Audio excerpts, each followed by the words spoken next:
Alright everybody, we're back for part 2.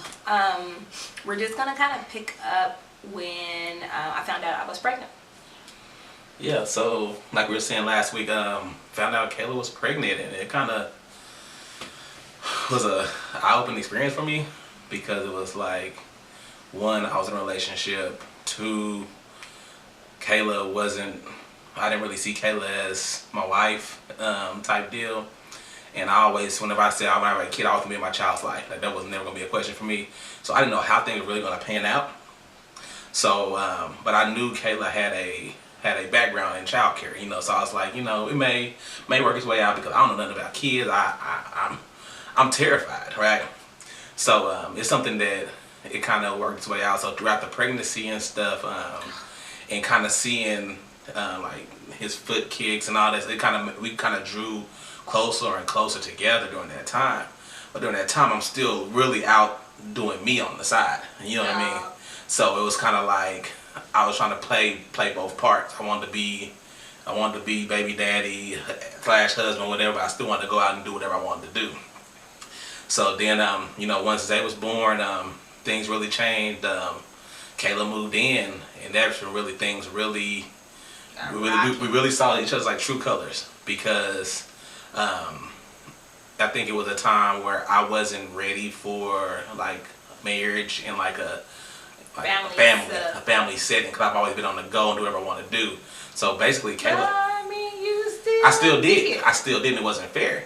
But Kayla had a plan, like she says, at 6 months after she had a baby, she's gonna move in. 6 months after that, we're gonna get married. She has a little plan in the back of her head. You know what I mean? So kind of like I said before, you try to make these plans that you want, how you want things to go, and it doesn't turn out the way you want it. So in my mind, I was like, I am not going to be anybody's baby mama. That's what we're not gonna do. As far as the whole marriage setup, disclaimer, like I wasn't just like, you're gonna marry me. That is not, no, that is not what happened. I was gonna be like, you're gonna marry me and this is what it's gonna be. That's not what happened. I mean, was it thrown out there? Yes, but it was never demanded on you, this is what's gonna happen. No. Disclaimer. Okay, continue. So during that time is kind of when the whole, I guess, testimonial period really took off.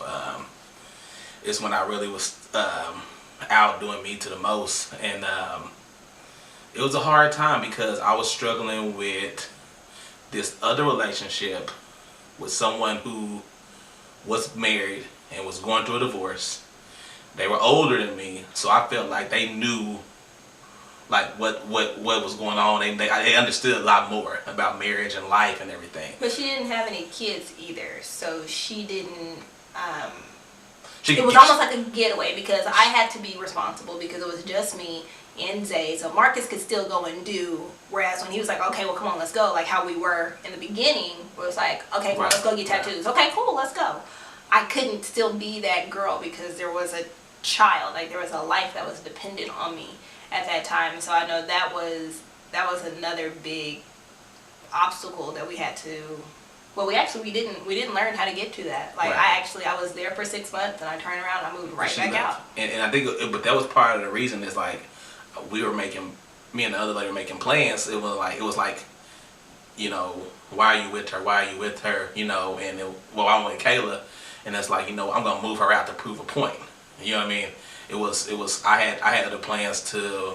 At that point, we were sleeping in separate rooms. Yeah, sleeping in separate rooms and everything. So in my mind, I already made up. I was like, you know what? Kayla's gonna move out. She's gonna get divorced, and then me and her are gonna start this new life together, right? But that was my thinking, and that's like your plan. That was my plan. That's what you can't tell me otherwise, And but like every time like something would happen, something always happened. Like every time we would try to make a move or something like that, something always would happen or whatever, right? So this went on for almost 3 years? A year and a half, about 2 years, about 2 years, and like I'm slowly trying to like get myself away, but it's like something keeps pulling me back. Cause like we said before, like me and Kayla couldn't talk to each other. Like me and Kayla couldn't hold a conversation. We used to be able to, but I feel like I took that mother role on so heavy because I did have a background in childcare and I was still in the childcare. And so my mindset, like my priorities shifted. So instead of Marcus being the center of attention, Xavier was the center of my attention. But for this other chick, Marcus was the center of her attention. Not to mention, like, almost the thrill of being caught, too. Like, he needed that spontaneity. He needed that sense of adventure. Whereas, here I am, 24?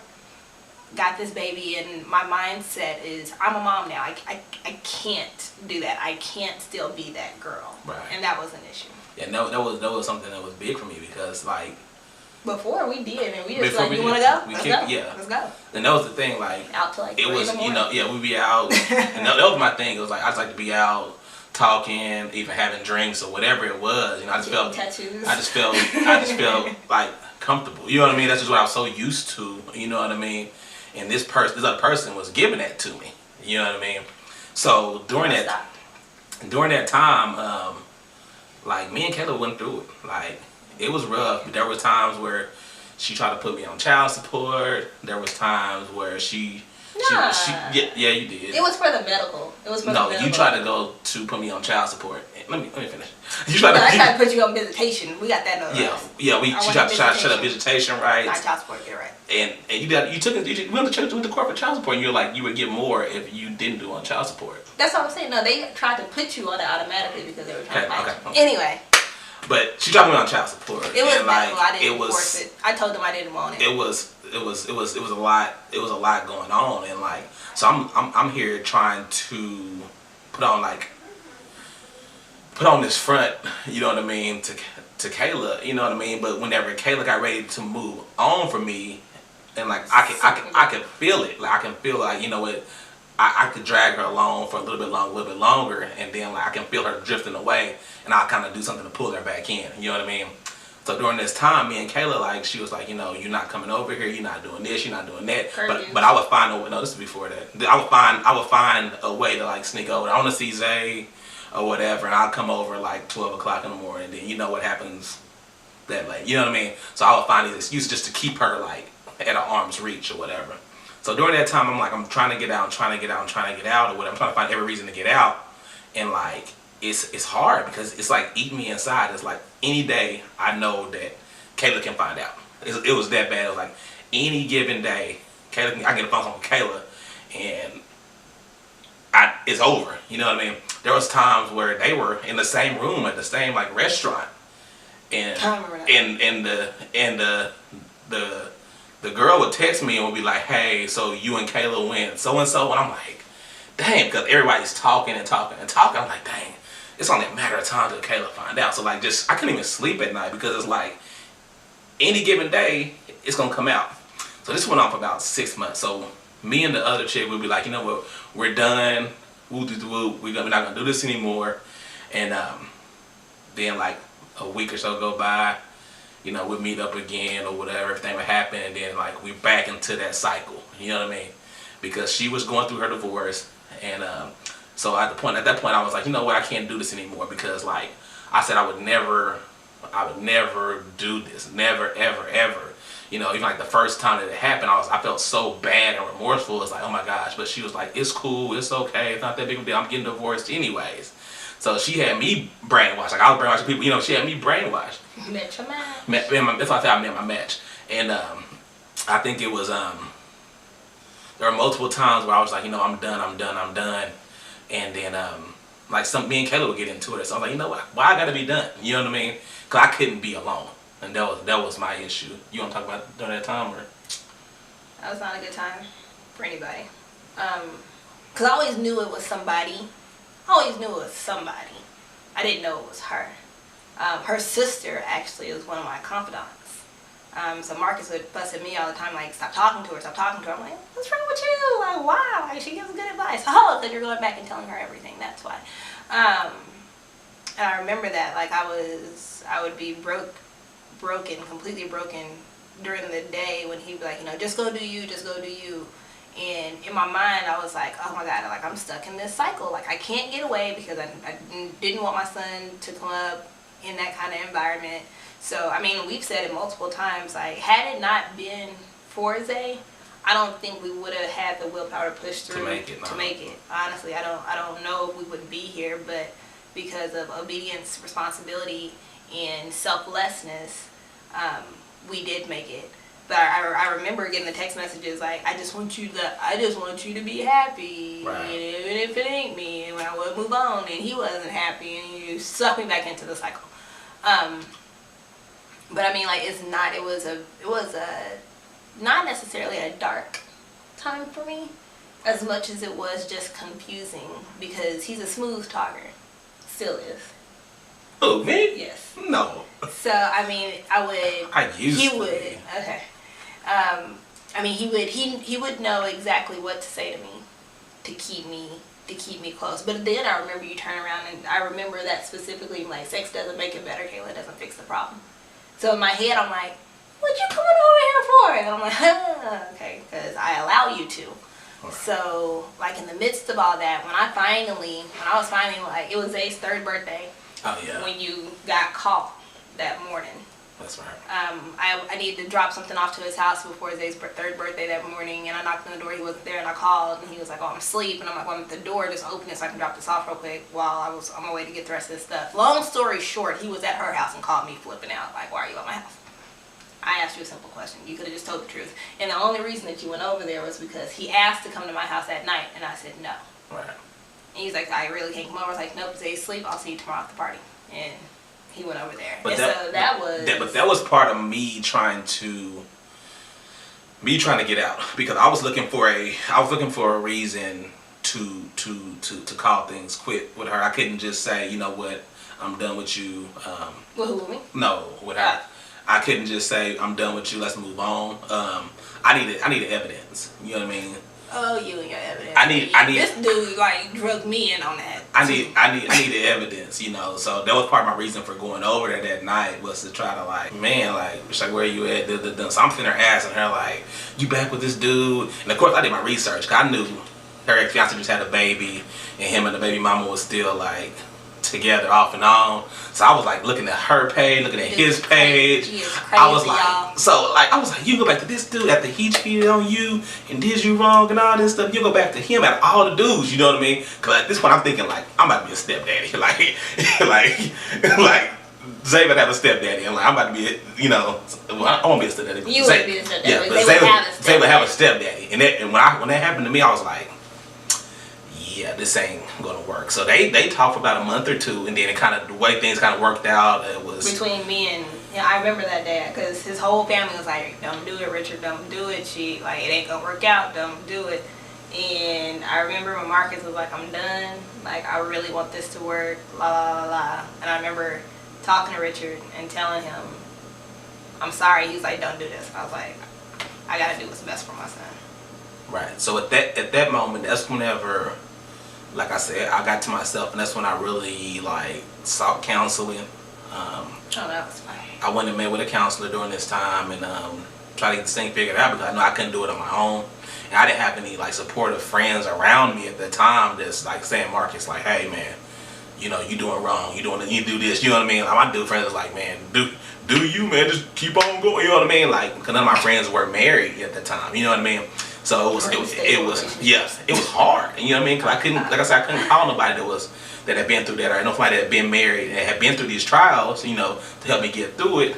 All I had was my knowledge of, you know, what went on, and that was very small. So I think that was the biggest issue. I didn't have that support system around me.